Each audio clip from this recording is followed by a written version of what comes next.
Om Shri Sai Ram, Sai Satcharitha reading, Chapter 40, English version. Stories of Baba. Number 1. Attending Mrs. Dev's Udhyapan ceremony as a sannyasi with two others. Number 2. Visiting Hematpant's house in the form of his picture. In this chapter, we give two stories. Number 1. How Baba attended the Udhyapan ceremony organized by Mr. B.V. Dev's mother at his house at Dahanu.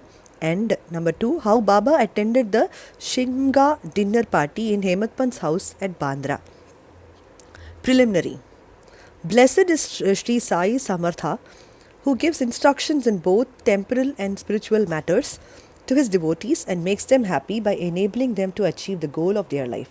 Sai, when places his hands on their heads, transfers his powers to them and thus destroying the sense of differentiation makes them attain the unattainable thing. He who embraces the bhaktas, who prostrate themselves before him with no sense of duality or differentiation. He becomes one with the bhaktas as the seas with the rivers. Now, to revert to the stories of this chapter. Mrs. Dev's Udhyapan ceremony. Mr. B.B. Dev was a Mamlatdar at Dahanu, Thana district.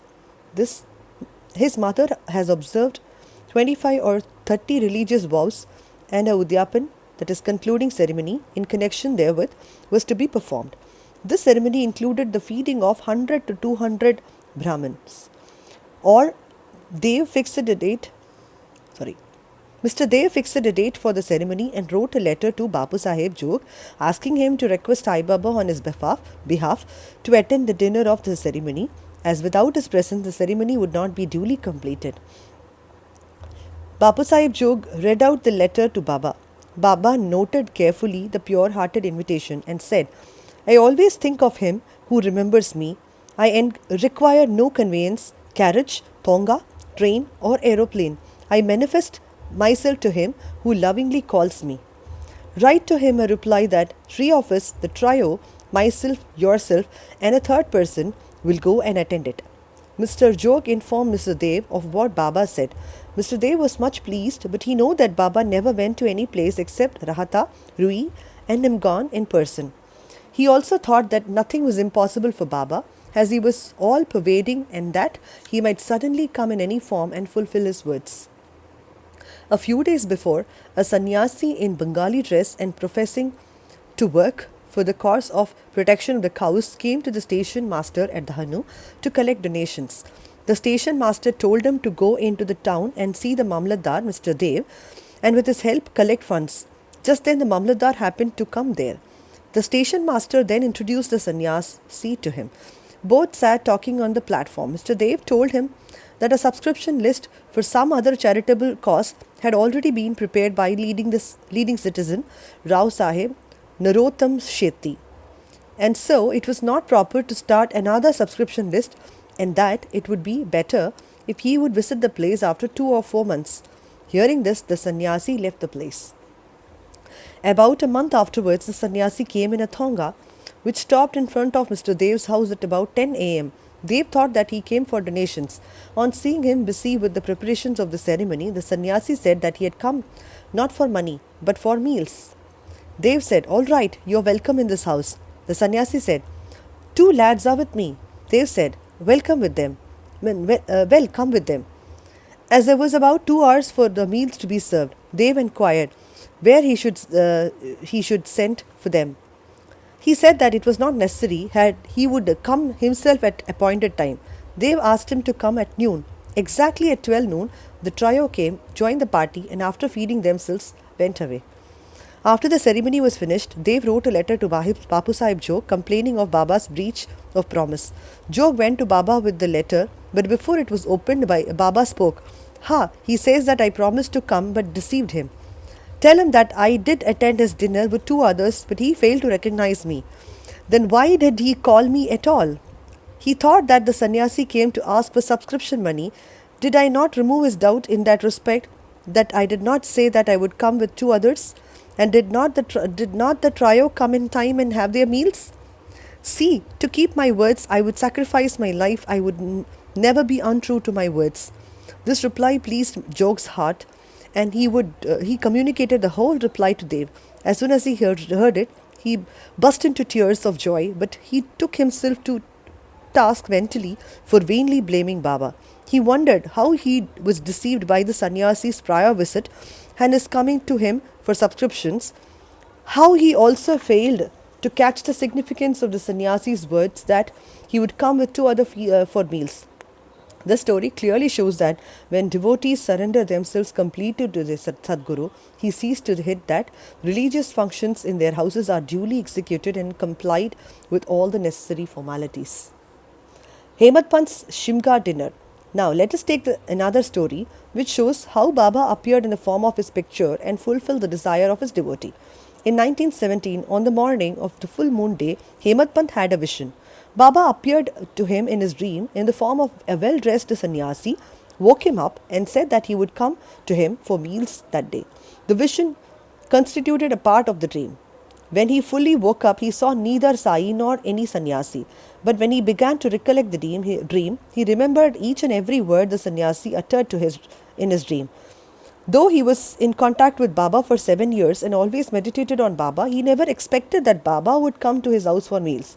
However, being much pleased with the Baba's words, he went to his wife and informed her that being the holy day, a sannyasi was coming for meals and that some more rice should be prepared.